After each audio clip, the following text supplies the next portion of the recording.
આમોદમાં કપિરાજને વીજ કરંટ લાગતા ઈજાગ્રસ્ત બન્યો।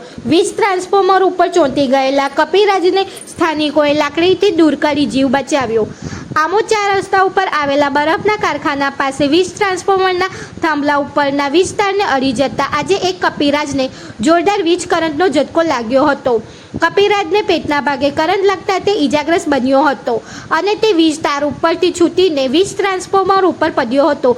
કપિરાજને કરંટ લાગતા કંઈક કણસતો હતો ત્યારે સ્થાનિકોની નજર પડતા તેમણે જીવદયા દાખવી વાંસની મદદથી કપિરાજને નીચે પાડ્યો હતો અને તેનો જીવ બચાવ્યો હતો। ત્યારબાદ કણસતા કપિરાજ ઉપર પાણીનો છંટકાવ કરવામાં આવ્યો હતો અને કપિરાજ સ્વસ્થ થતાં ત્યાંથી દોડીને ભાગી ગયો હતો। રિપોર્ટર કેતન મહેતા, ભરૂચ।